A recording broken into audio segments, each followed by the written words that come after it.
All right, hello wine drinking people. Time for more of what I've had to drink yesterday, winding up another great year of tastings here in the store. You know, in November we stopped seeing suppliers. And we're too busy here getting ready for the holidays, and we still are going to do some drinking. We got a lot of great events coming up.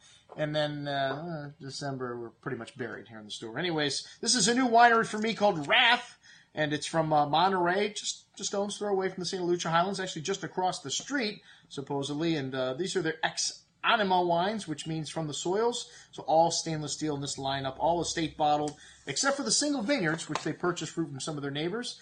And we just had Mayora in, and Byron from Mayora has done some work in the vineyards here, helping them with their Pinot Noir program. The Chardonnay here has lovely freshness, a lovely clean Chardonnay with some lemon drop candy fruit, a touch of stone and mineral, fresh, unadulterated fruit on the tongue with delicious pineapple and lemon zest, and some pretty mineral notes coming through on the finish. A very good little Chardonnay.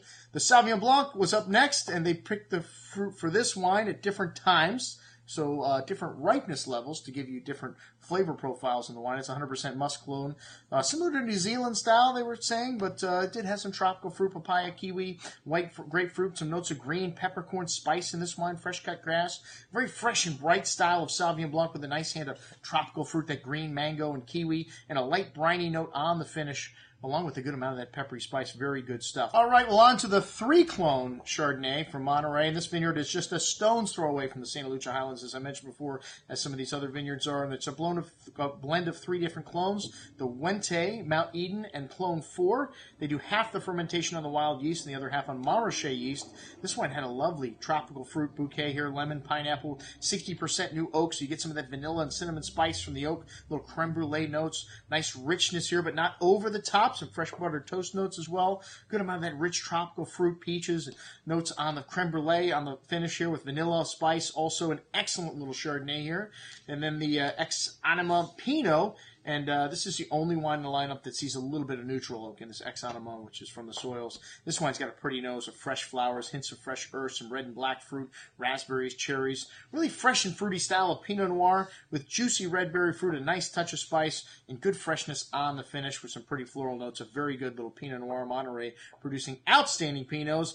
And then we've got the Swan at 828, which this is a blend of the latest clones that they planted there. Joseph Swan at 828, 20% whole cluster, 40% French oak, all made in small lots. A good amount of that lovely exotic brown spice, rhubarb, wild strawberry fruit, light smoke, and bacon fatty notes here. Definitely a step up in complexity here. A good amount of that zesty red berry fruit on the tongue with silky smooth tannins, red berry fruit, brown spices, earthy notes, and a firm hand of acidity holding everything together. Excellent juice.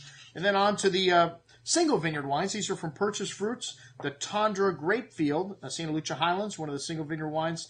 Like I said, these are all from Purchased Fruit, but they're made the same way, 20% whole cluster, 40% new oak.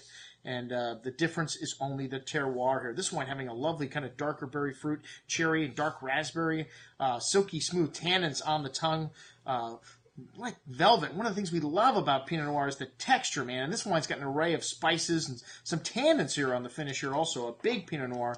Excellent juice. On to the KW Ranch from the Santa Lucia Highlands. This wine has got some lovely dark jammy, this is Syrah from the KW Ranch. Dark jammy black plum, dark cherry fruit, cold climate Syrah, so you get some of that peppery spice and a hint of sauvage animal, some smoked meats and savory herbs. This wine having a host of dark spices, some licorice notes to the dark plum and cherry fruit on the palate. Layers of spice showing on the finish, that black pepper and some espresso there. A very good little Syrah. As was everything else from this winery, a new one for me, Wrath from the Monterey Peninsula. I'm your host, Andrew Lampasoni, signing off for the Wine Watch, saying remember, always drink the good stuff first.